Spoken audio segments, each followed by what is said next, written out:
বিসমিল্লাহির রহমানির রহিম। আমি আজকে উপস্থিত হয়েছি বন্যার্ত মানুষের জন্য কিছু কথা বলার জন্য। প্রিয় দেশবাসী, নোয়াখালী, লক্ষ্মীপুর, ফেনী যেভাবে মানুষ বন্যার্ত অবস্থায় পানিবন্দী হয়ে গেছে,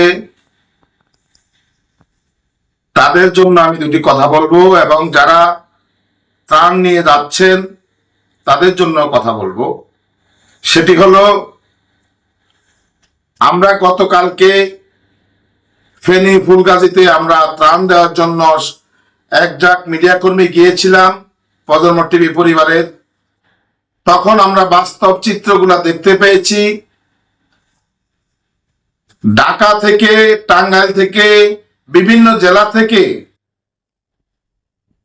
হাজার হাজার গাড়ি, লরি, ট্রাক ভরে ত্রাণ যাচ্ছে বন্যার্ত মানুষের জন্য, পানিবন্দী মানুষের জন্য।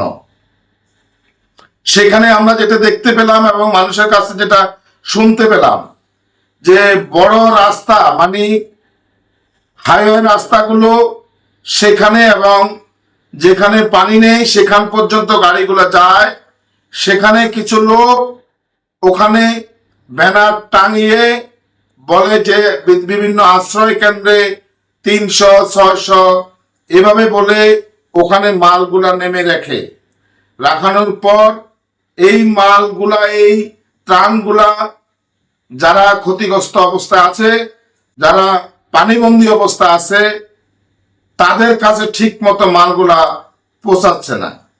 আমরা নিজেরা ডুবো পানিতে নেমে প্রতিটা পরিবারের ঘরে আমরা আমাদের যে ত্রাণ যতটুকু আমরা নিয়েছি সকলের হাতে হাতে পৌঁছে দিয়েছি।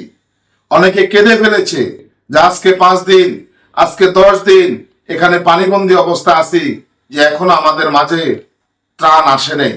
অথচ যেভাবে মানুষ, বাংলার মানুষ যেভাবে বন্যার্তদের জন্য হাজার হাজার গাড়ি ত্রাণ নিয়ে যাচ্ছে নোয়াখালী, লক্ষ্মীপুর, ফেনীর উদ্দেশ্যে, সেখানে সঠিক মতে ত্রাণগুলা পৌঁছাচ্ছে না।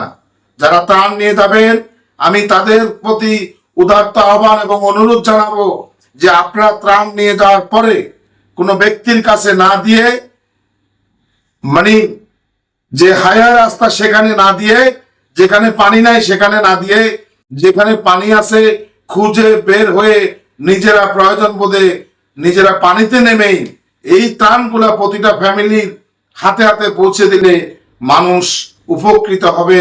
আপনাদের ত্রাণগুলা সঠিক জায়গা মতে পৌঁছাবে। কিন্তু আপনারা সকলে যেই ত্রাণ যাচ্ছে, হাজার হাজার গাড়ি, রাত ভরে, ট্রাক ভরে, ট্রলি ভরে, বিভিন্ন কন্টেনার ভরে মানুষ ত্রাণ নিয়ে যাচ্ছে, অথচ যারা দূরে পানিতে পানিবন্দী হয়ে আছে তাদের কাছে ত্রাণগুলা পৌঁছাচ্ছে না। আমি আবারও আপনাদেরকে অনুরোধ জানাবো, আপনারা নিজেদের হাতে পানিতে নেমে প্রয়োজন বোধে পানিতে নামার লোক নিয়ে যাবেন, ওখানে প্রতিটা পরিবারের প্রতিটা ঘরে ঘরে গিয়ে ত্রাণটা পৌঁছে দিবেন। তাহলে আপনাদের এই ত্রাণ, এত কষ্ট করে আপনারা দূর দূরান্ত থেকে ত্রাণ নিয়ে যান পানিবন্দীদের জন্য, তাদের কাছে যেন সঠিক মতে পৌঁছে, এটা অনুরোধ থাকবে আপনাদের কাছে।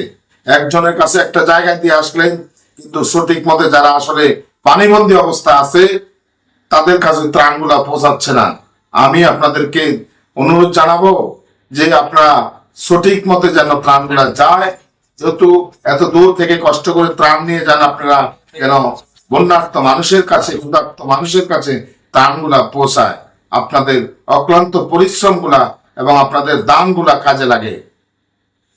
আমার কাছে এর মধ্যেই কয়েকটি এলাকার খবর এসেছে।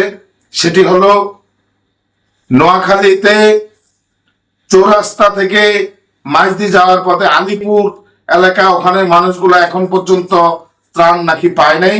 এবং নোয়াখালী 7 নং বজরা ইউনিয়নের মানুষ পানিবন্দী হয়ে অবস্থা আছে, কিছু ত্রাণ তাদের কাছে গেছে, কিছু এলাকা ত্রাণ পায়নি।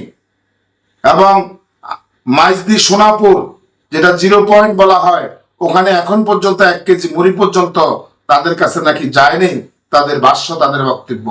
তা আমি বলবো আপনারা যেন আপনাদের ত্রাণগুলা মানুষের ঘরে ঘরে পৌঁছাই দেন, তাহলে সঠিক মতো হবে। কারণ যেভাবে দেখেছি আমরা গত পরশুদিন রাত্রে, যেভাবে গাড়ি, যেভাবে ত্রাণ যাচ্ছে, কোনো মানুষ ক্ষুধার্ত এবং অভাবগ্রস্ত অবস্থা থাকার কথা না এই মুহূর্তে। যত ত্রাণ মানুষ দিচ্ছেন, কাপড় বলেন, তারপরে খাদ্যদ্রব্য বলেন, বিস্কুট বলেন, মুড়ি, চিরা, আমি দেখলাম, অবাক হলাম যে এত ত্রাণ যাচ্ছে এই জেলাগুলোতে, কিন্তু সেই ত্রাণগুলা ঠিক মতে যারা পানিবন্দী আছে তাদের কাছে পৌঁছাচ্ছে না। প্রিয় ভাইয়েরা, আমি আবারও অনুরোধ জানাবো, আপনাদের ত্রাণগুলা যেন প্রতিটি ঘরে ঘরে পৌঁছে, আপনার জায়গায় থেকে যতক্ষণ পর্যন্ত মানুষের হাতে না পৌঁছায়, একটু আরেকটু কষ্ট করে তাদের কাছে পৌঁছে দিবেন। প্রতিটা ফ্যামিলিতে, রাস্তা থেকে কাউকে দিবেন না, না দিয়ে প্রতিটা বাড়ি বাড়ি ঢুকবেন, যেখানে মানুষ আছে সেখানে ঢুকবেন, ঢুকে নিজ হাতে, আমরা ঠিক যেভাবে দিয়েছি এভাবে নিজ হাতে হাতে পৌঁছে দিবেন। তাহলে আপনার এই ত্রাণগুলা সঠিক জায়গা মতে যাবে। আমি আপনাদের কাছে উদাত্ত আহ্বান এবং অনুরোধ জানাবো, আপনাদের এই ত্রাণগুলা যেন সঠিক জায়গা যায়। সকলে ভালো থাকবেন, সুস্থ থাকবেন। আমি আবারও বলবো যে আমরা কিছুদিনের মধ্যে আবার ত্রাণ নিয়ে মানুষের কাছে পৌঁছানোর চেষ্টা করব। সকলে দোয়া করবেন। আসসালামু আলাইকুম রহমতুল্লাহ।